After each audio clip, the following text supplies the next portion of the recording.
যেহেতু ফেব্রুয়ারিতে নির্বাচন হবে এবং একটা তারিখ ঠিক হয়েছে, তো সেই অনুযায়ী তো তফসিল আমরা জানি 60 দিন অথবা 45 দিন সেই অনুযায়ী দিতে হয়।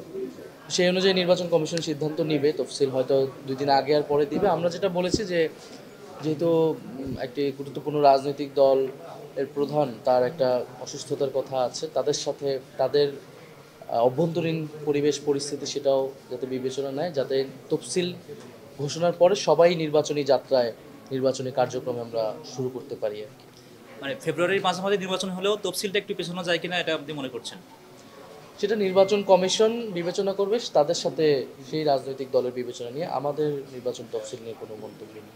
আচ্ছা, একটা বিষয় আমরা দেখছি যে সমসাময়িক যে পরিস্থিতি বা হচ্ছে আমি যদি 3 মাস আগে যাই তাহলে সেখানে কিন্তু দেখা গেছে যে সবচেয়ে বেশি নির্বাচন ফেব্রুয়ারিতে বা ডিসেম্বরে বা নভেম্বরে করার জন্য উদ্যোগ নিয়েছে কিন্তু হচ্ছিল বিএনপি। মানে বারংবার বলছে পারলে হচ্ছিল 1 মাস পরে হচ্ছিল দিয়ে দেয়। এখন সমসাময়িক পরিস্থিতি বিবেচনায় আপনার কাছে আসলে কি মনে হচ্ছে যে বিএনপির প্রেক্ষাপট থেকেও যদি বলেন যে তাদের একজন নেতা হচ্ছিল দেশের বাইরে, আরেকজন হচ্ছিল সিক, তাদের জন্য মানে তার জন্য অবশ্যই আপনারা সুস্বাস্থ্য কামনা করেন, কিন্তু এই পরিবেশ পরিস্থিতিতে বিষয়টা আসলে কেমন হয়েছে? নির্বাচন তো নির্বাচনের সময়ই হবে। নির্বাচন কোনো বিশেষ রাজনৈতিক দলের জন্য তো নির্বাচনের তারিখ পরিবর্তন হবে না। আমরা বলে আসছিলাম যে দেশ সংস্কার বিচার এবং সেটার পরে নির্বাচনের উদ্যোগ যাতে গ্রহণ করা হয়, তখন আমাদের এই অবস্থানকে বারবার বলা হয়েছিল নির্বাচন বিরোধী, আমরা নির্বাচন পিছাতে চাই, কিন্তু আমরা কিন্তু আসলে সেই ধরনের কথা কখনোই বলিনি এবং আমাদের অবস্থান এখনও একই আছে। যেহেতু সংস্কারের একটা পর্যায়ে আমরা এসেছি, জুলাই সনদ আদেশ হয়েছে, বিচারের প্রক্রিয়াও শুরু হয়েছে, এখন নির্বাচনের দিকে আমাদেরকে যেতে হবে। তবে আমরা যেটা বলেছি, নির্বাচন কমিশন যাতে সকল রাজনৈতিক দলকে ঐক্যবদ্ধ করে নির্বাচনের যাত্রাটা শুরু করে, কোনো বিশেষ রাজনৈতিক দলের জন্য আমাদের এই নির্বাচন প্রক্রিয়া যাতে থেমে না যায়। নির্বাচন তাদের নেত্রী অসুস্থ, সেটার জন্য আমাদের সহানুভূতি রয়েছে, আমরা সেই বিষয়টা বিবেচনা করতে বলেছি, কিন্তু নির্বাচনের সময়ই হবে আশা করি। আমরা একটা বিষয় দেখছি যে এনসিপির পক্ষ থেকে একাধিকবার একটা কথা বলা হয়েছে যে একটা দল রয়েছে যে আসলে সংস্কারের বিপক্ষে অবস্থান নিয়ে রেখেছে এবং সবচেয়ে বেশি জোটের যে আলোচনা, সেই আলোচনায় সবচেয়ে বেশি এসেছে বিএনপির নাম। অনেকে এরকমও বলেছে যে তফসিল ঘোষণার পর বিএনপির সাথে হচ্ছিল এনসিপি জোটে যাবে, কিন্তু আমরা দেখলাম যে বড় বড় যে আসনগুলো ছিল ঢাকা 11, ঢাকা 10 থেকে শুরু করে যেই আসন গতকাল কিন্তু সেই আসনের নাম চলে এসেছে। এটা আসলে কি প্রমাণ করে? আবার ইন দ্য মিন টাইম আমরা কিন্তু দেখেছি গণ অধিকার পরিষদের যারা রয়েছে রাশেদ খান প্লাস নূর, তাদের ক্ষেত্রে কিন্তু সেখানে কোনো প্রার্থী দেওয়া হয়নি। এই বিষয়টা কি স্পষ্ট করে?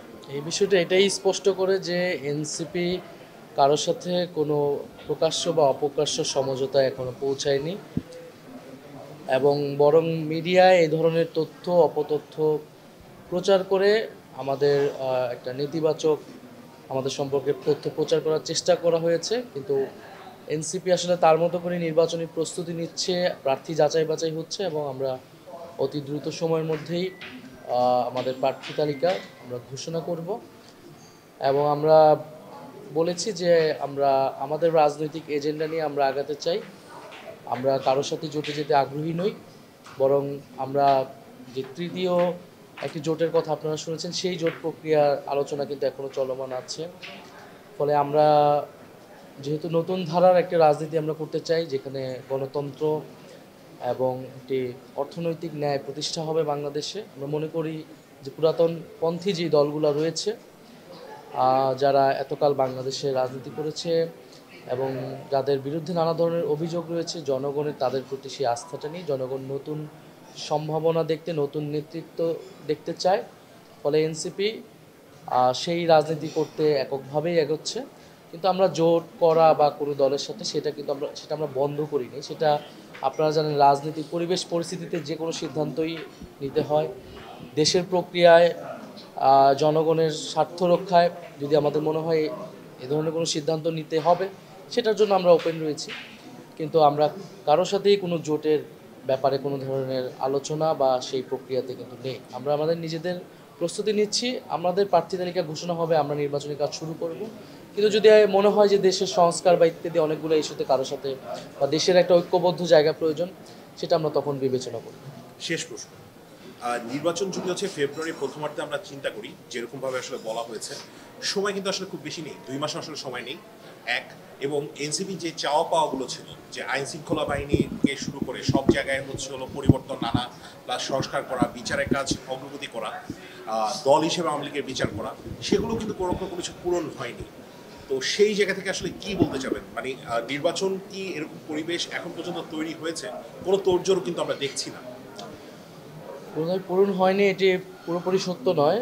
আমাদের দাবির প্রেক্ষিতে কিন্তু সংস্কারের দাবিগুলো এত দূর এসেছে, গণভোট হচ্ছে এবং আমরা কিন্তু হেয়ার পক্ষে ক্যাম্পেইন করব এবং বিচারের প্রক্রিয়াটাও আগাচ্ছে এবং আমরা মনে করি যে নির্বাচনের পরেও এই সংস্কারের অগ্রযাত্রাকে অব্যাহত রাখা লাগবে। ফলে এনসিপি বাংলাদেশে এই সংস্কার এবং নতুন বাংলাদেশের পাহারাদার হিসেবে কাজ করবে।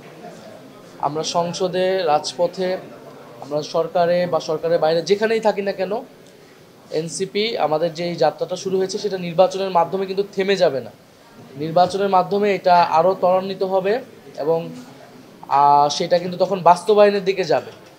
ফলে আমরা সেই উদ্দেশ্যেই কাজ করছি এবং নির্বাচনী পরিবেশ সম্পূর্ণভাবে পর্যাপ্ত পরিমাণে আছে এটা আমি বলবো না, কিন্তু বাংলাদেশে এখন তো আমরা এদেরকে একটা নির্বাচনের দিকে যেতে হবেই। দেশের স্থিতিশীলতা, জনগণের আস্থা সব কিছু মিলিয়ে, তো সেই জায়গায় সরকার যদি আরও দায়িত্বশীল ভূমিকা পালন করে, নির্বাচন কমিশনকে আমরা অনেকগুলো সাজেশন দিয়েছি, সামনেও দিয়ে আসব, তারা যদি সেই জায়গাগুলো মেনটেন করে এবং কোনো রাজনৈতিক দল যদি কোনো চক্রান্ত না করে, কোনো বিদেশি শক্তি যদি কোনো চক্রান্ত না করে, আমরা আশা করি যে আমরা একটা সুষ্ঠু নির্বাচনের দিকে যেতে পারবো। থ্যাংক ইউ সমাজের জন্য।